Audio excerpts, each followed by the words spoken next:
Hello, folks, and welcome to episode 7 of the Counting Sheep podcast. I am your host, Ruth.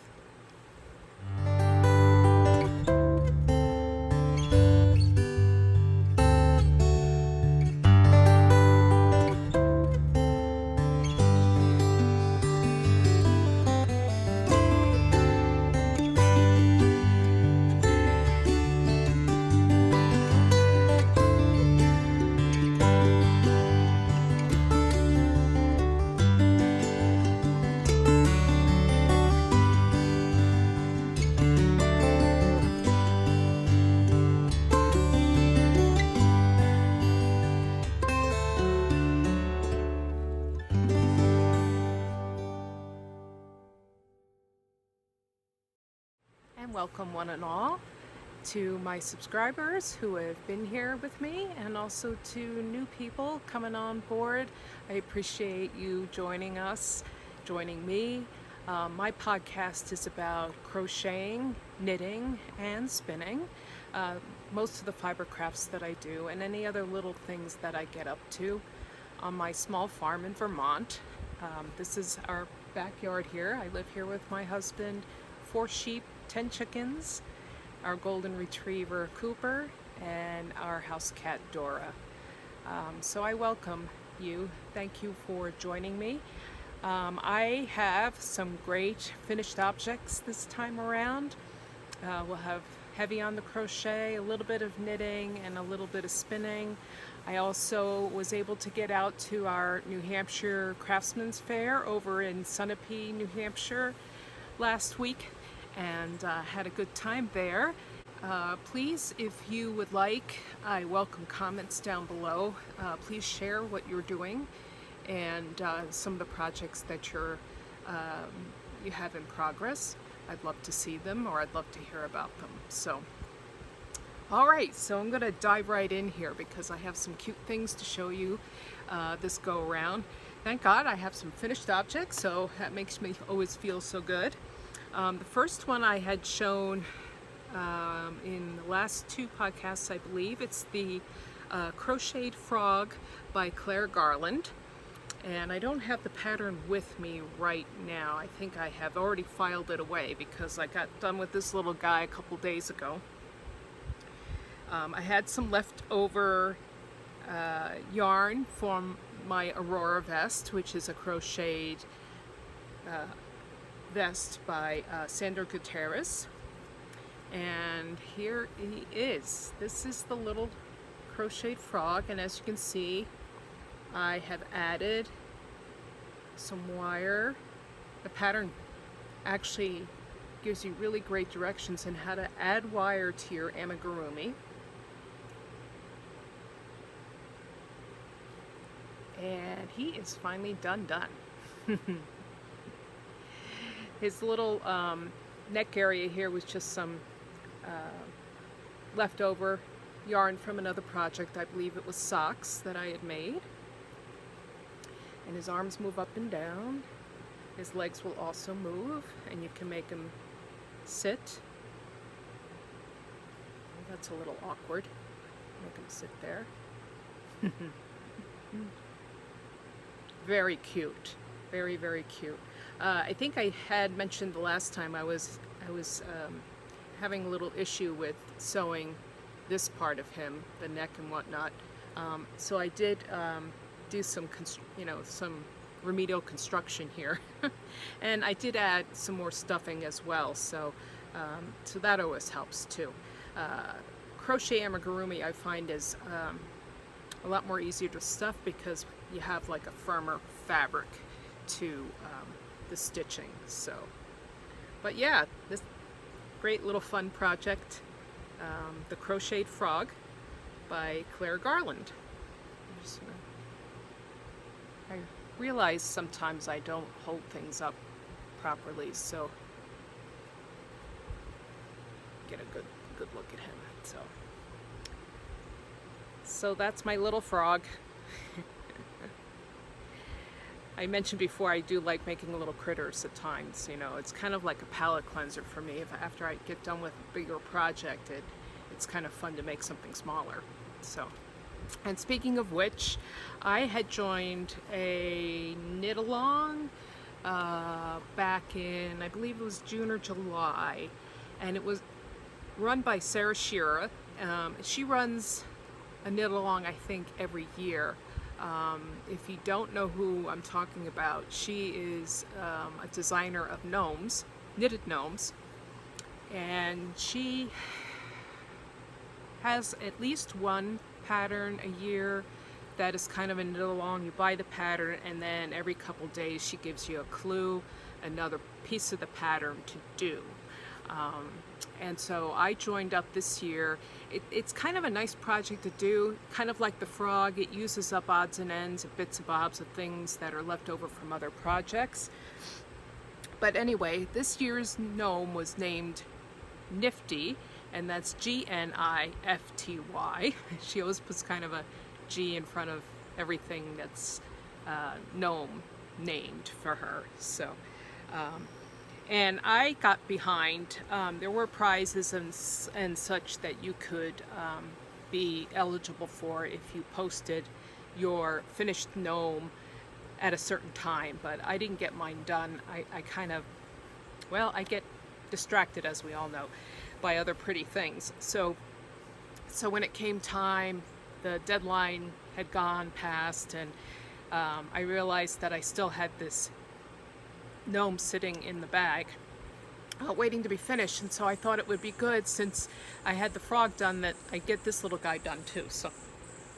So here he is, and he's quite cute. All of her designs are really quite neat in their construction, and I just enjoy thinking about the thinking that's gone into it. The hat is obviously color work, but it's mosaic color work, so you're slipping stitches and you're doing the color work with one strand of color per row, so there's no kind of two-strand working at all.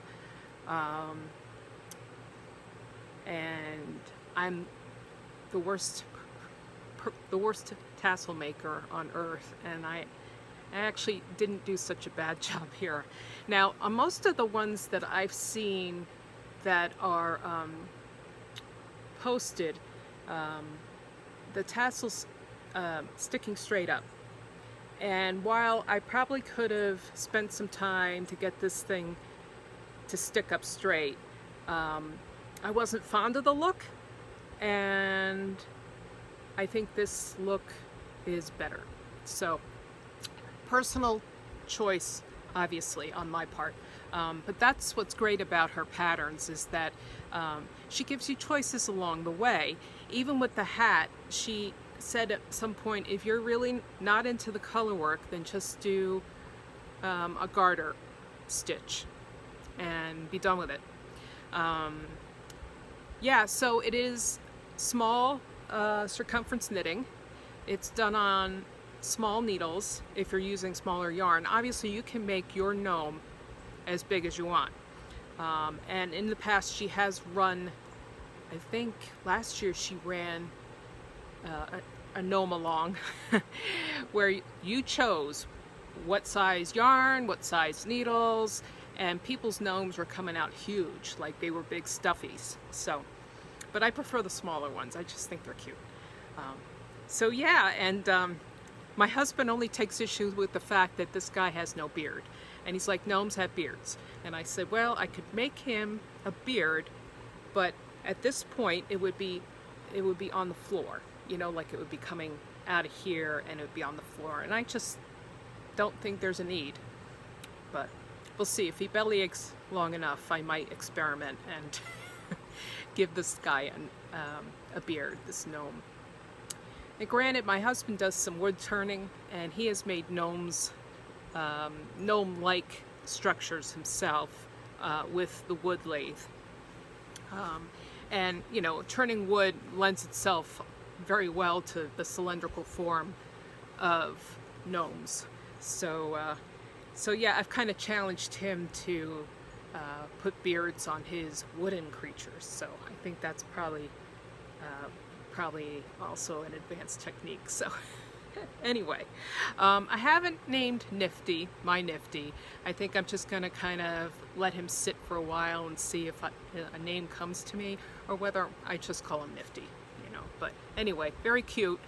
This color, actually, this teal color, was left over from one of my earlier shawls that I did. It was, I'm trying to remember now. I have it, let me see if I can find it. Oh, the Alchemilla shawl. Yeah, this was left over from that. And this purple, I can't remember what it was left over from, but I had quite a bit left over. And then the white is some handspun that I did. And I still have some of that left over. So, so fun stuff, you know. Then anyway, that's my Nifty. And he sits very well too. It's not like, you know, like sometimes I have trouble with my figures being either too top heavy, or maybe, you know, leaning to one side or the other, and this guy just sits very nicely, and it has to do with the weighted stuffing that you use in the project as well. So anyway, if you're into gnomes, give it a try. All right, so the third finished object that I wanted to show you is literally hot off the needles as of this morning, and I managed to get my hot Granny Square summer project done. So I wanted to show you, these are the socks that I've been working on, and as you can see,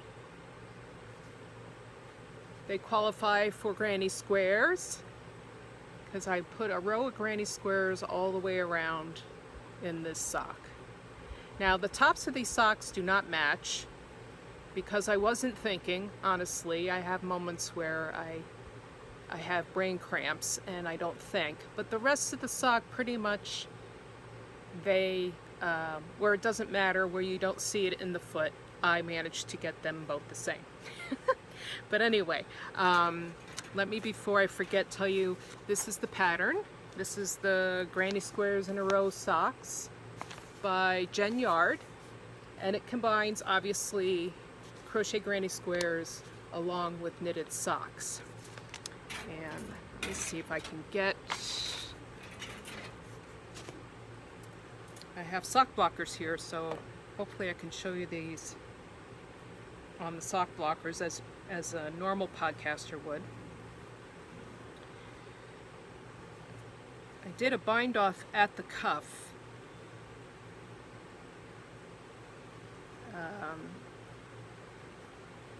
There's one, and that's looking pretty good. Let me get the other one here. I did a bind off on both of the cuffs at the top, and I think it was just a wee bit, it's a wee bit tight, but I think it's going to loosen up with wear, and I can get it on my foot, and these fit very nicely as well, so I'm not too bothered about that. Where I deviated from the pattern was, obviously I didn't do the longer socks because I prefer shorter socks. I happen to have a pretty ample calf, and so sometimes it's hard to get socks to stay up on my calf. I did a shadow wrap heel, which is by Denise DeSantis of Earth Tones Girl. That's who she goes by. And then I did I did kind of a wedge toe there. So there they are. And they do, it's no wonder people put these things on sock blockers, because, you know, they look so much better than if you just hold them up. So you can see the stitching so much better there. I am very pleased with these. Obviously, I love the yarn. The yarn is a West Yorkshire Spinner Signature 4-ply in the Peacock colorway. So this yarn is really made for socks. It has some nylon in it.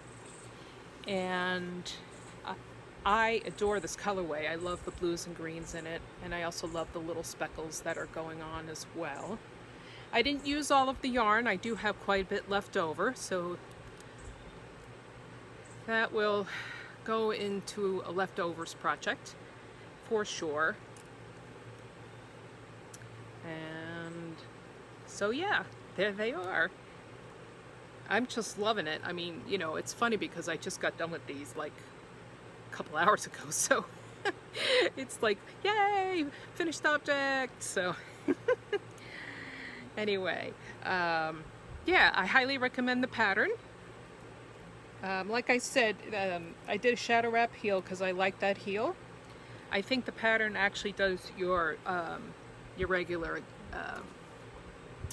gusset heel, your heel flap and gusset heel with it, and then there's also a similar toe to what I did on these. But I don't want to give away the secret sauce with how the granny squares are attached, but yeah, lots of fun. So that was fun to have both of my loves combined into one project. I think it's great when you can combine both of those crafts. So leftovers. Speaking of which, this is the Crochet Memories blanket by Hannah Siegmund, and she has a podcast called the Cozy Cottage Crochet Podcast. And for the past month and a half now, she has been vlogging every single day. And she has so much going on. I don't know how she does it. House renovation. She has a small toddler, very active toddler, and she also is pregnant. So I don't know how she does it. Hats off to Hannah. I'm tired just looking at her. But anyway, she also manages to get around to designing her own patterns. And this particular one, the Crochet Memories blanket pattern, I think at last I looked, she's only charging still $1 for this pattern. It's based on the corner to corner crochet, and I know I shared a project, a baby blanket that I did in corner to corner crochet here on my podcast. This one is done in squares, and it uses up all those odds and ends and bits and bobs that you have left over from projects. So I'm going to show you what I have so far. And this is one of those projects that I pick up and I put down anytime I have some yarn to use up. You may recognize these three colors along the bottom. Let me see if I can show you. These three colors along the bottom were in my Aurora vest. This one, and this one. I didn't have enough left over of the fourth color, the really rusty type of orange. I tried to make a square and I ran out. And I'm being kind of strict about these squares. I want them to be all one color. I know some people are dividing up their squares and doing maybe half one color and half another color. But I decided to keep it kind of homogeneous this way. Let's see, this one, this was just in my Nifty Gnome, this color. And a lot of these other ones are from old sock projects. This was a sock project. I think this one made it into a shawl. So you get the idea. Just kind of using up what you have left over from other projects. And Hannah's pattern is great. She also has a video tutorial on this on her channel. So if you need a little bit more guidance or you need more visual, all of us could use that once in a while, a little more visual help with how to make squares and how to do corner to corner. But once you get the technique down, it feels very intuitive, and you can just pick this up anytime and add another square to it. So I find the project kind of neat. You know, it sits on the back of my couch, and every time I have like a project with yarn left over, like this one, this will be next. What I have left over from the peacock will be going somewhere on this blanket. So yeah, another great, inspiring crochet project. I watch a lot of crochet podcasts, and I find all the ladies very, very inspiring. And they've all inspired me to share what I have with all of you. And I'm so grateful for that. I find them very, very motivating, upbeat, and just loving the crochet, you know. I also watch a fair number of knitting podcasts as well, and the same goes for those ladies too. So I think that's all I have in crochet this go around, this mid-August already, can you believe it? On a day that we have no rain, which I'm hoping stays true. So I'm going to move on to knitting, and as you know, I am, or if you've been with me, you know that I am working on a Joji Locatelli pattern, which I have made before for myself. It's this very lovely vest called the Liquorice vest, and I know there's a knit along going on for Joji's patterns as well over at, I believe it's Mayak Fiber, and the guys at Needles at the Ready are also sponsoring it. So I may double dip into this and see if I can put up my vest. I obviously am just using the pattern by Joji. So anyway, I did make some progress on this. This is from my mom. My mom is 88 years old and she resides in New Jersey. And I saw her last month and was able to have her try this on for as far as it went. I think it was down to just here when I was with her, but now I have quite a few more repeats on it. I have joined for the sleeves, and you can see that the neckline's lower in the front than in the back, but the back has the same patterning as the front does. This is my own hand spun yarn, and I have a bag of it. And this is from my own sheep. Her name is Mala. She is a BFL, blue-faced luster, which is an English breed. And this is a 3-ply yarn.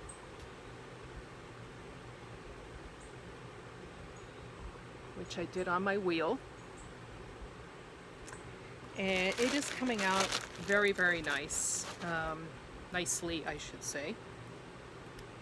I'm really enjoying how it's working up. I realize how much I enjoy this pattern. It's a little bit of cabling, it's some lace, and it just really appeals to the way my brain works. So, and sometimes you just need those types of patterns when you need a little, need to challenge the brain a little bit. So, but I say challenge only in that it keeps your attention. It's not a difficult pattern. Joji walks you through it. She has great charts in the pattern, and I just find it very easy to move along up the pattern. I keep track with the highlighter tape, and I just keep track of the rows. I move the highlighter tape up as I go, and that's how I keep track of where I'm at in the pattern. So my mom's birthday is in November, and I think I'm well on my way to having this pretty much done for it. It does still get the ribbing around the armholes and around the neckline, and there's ribbing at the bottom too once you're done with the patterning. So yeah, progress there. Progress is always good. Finished objects are golden, but progress is always good.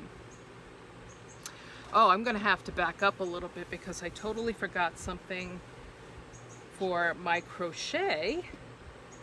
I see it sitting here, and if I would stick to my schedule that I have written down, it wouldn't be a problem, but do I do that? No. This is a pattern that I've been working on see if I can dig it out. This is by Lilla Bjorn, and it's the Airy Fairy Cardigan.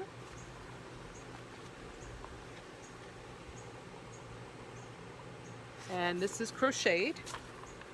I think, yep, here we go. I'm using a 2.25 millimeter hook, and I have, let's see, I didn't put a progress keeper in here, and I really should, because I feel like I've made some really good progress on this, and it would be nice to show you where I'm at there. So this is the front, and this is where the armhole is, so you can see I have made some progress there. I think I was right around in here. I had just joined the last time, and these rows are pretty long, so so I've got a good amount done there. And let me show you the back. The patterning is so fun. And this yarn is the Sauna yarn from Wool Dreamers, and it's 50 wool and 50 cotton. Yeah, 50% merino and 50% Andalusian cotton. And it's 240 yards to 50 grams. And it's, let's see, they're recommending a USC, which is 3 millimeter hook, to a G6, which is 4 millimeter. But in order for me to get gauge, I needed to go down a size. I had to go down to a B, actually. And B's come in different millimeter hook sizes in the US, so you really have to go by the millimeter size when you're swatching. But yeah, this is coming right along and enjoying that. So sorry about that, had to do knitting and then backtrack to crochet. But you know, I'm all over the place, you know that, and so there you have it. Gotta laugh at yourself, you know? Okay, let's put that away so that doesn't distract me. Alright, and so I want to just speak very briefly about my spinning. And I wanted to just show you what I plied up. I think last time I showed you this on my spinning wheel, right on the bobbin, and as a singles. This was that lemony yellow Rambouillet dyed, it's a dyed Rambouillet roving that I got from Dirty Girl Fiber, or Dirty Girl Yarn. This is what it looks like just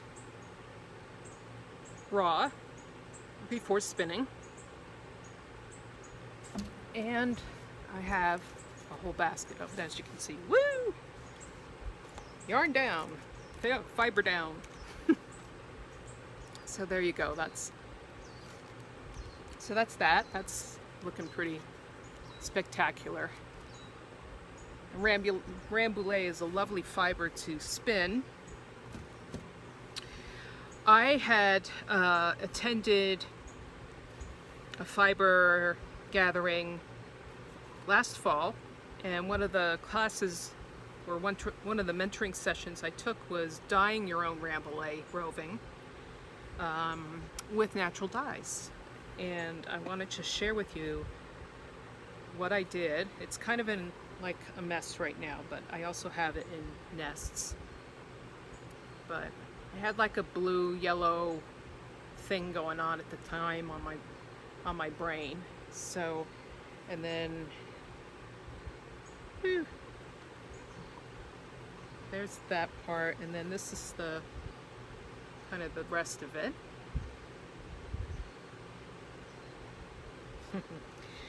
And I've actually been doing this on one of my drop spindles, and this is how it's coming out. And this is a 2-ply yarn, I believe. So I did this on the drop spindle, and I also plied it on the drop spindle.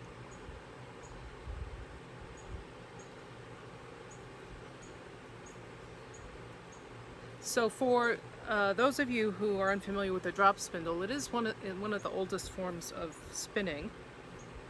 Very portable.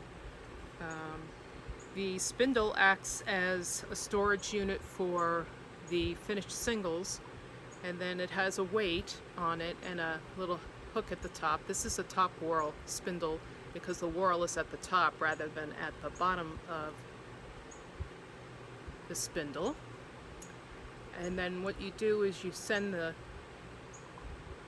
spindle into rotation, and then you draw the fiber out and allow the twist to travel up into the fiber.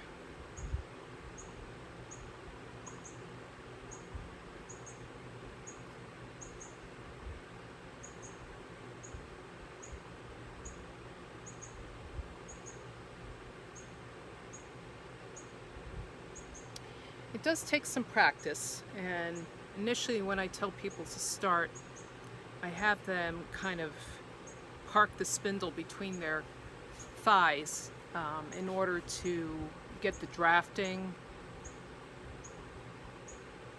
to slow down the whole process. So in other words, I'll have them spin up a whole bunch of potential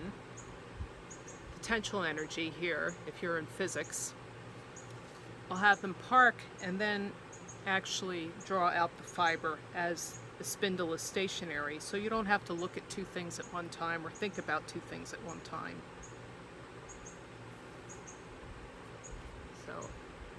So yeah, this is a lot of fun too.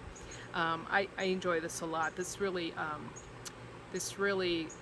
kind of brings it all down to basics for me and is very relaxing. This spindle was made by a craftsman, Stephen Willette, who I actually saw at the Craftsmen's Festival last week. He and his wife make a whole bunch of wooden fiber tools for makers, and this was one of the first things I bought from him. He also makes crochet hooks, lovely turned crochet hooks. He makes darning needles, he makes the spindles, he makes kind of support spindles, so spindles that are actually supported on a surface or in a cup. He also makes tapestry looms, and he makes these kinds of tools called lucettes, which is also another old form of making cording. And I think maybe on a future episode I'll demonstrate how this is done. But the cording that you get is really cool. It's kind of like a really thick braided cord. And you can use all sorts of materials with this. You can use roving, you can use any type of thickness of yarn, cording, cord like, I don't know, twine, those types of things. Anything you can find that's a string. So he has a booth at most fiber festivals, and then he is also at the Craftsmen's Fair, where I was last weekend. And I must confess, I did buy one of his tapestry looms while I was there. I was quite enamored with that process, and if there's some interest here on the channel, I'll bring that out and show that too. But his woodworking is just gorgeous, and the finishing on all of his products is lovely and just so smooth. And both he and his wife are so helpful with getting you started with the different tools that they have. So yeah, I just kind of segued into Shenanigans there, along with Stephen's drop spindles and the lucette. He does have an Etsy shop as well, and it's Stephen Willette. I think that's, just put his name in. I'll put it down here on the screen, and you can just put that into Etsy, the search, and his stuff comes right up.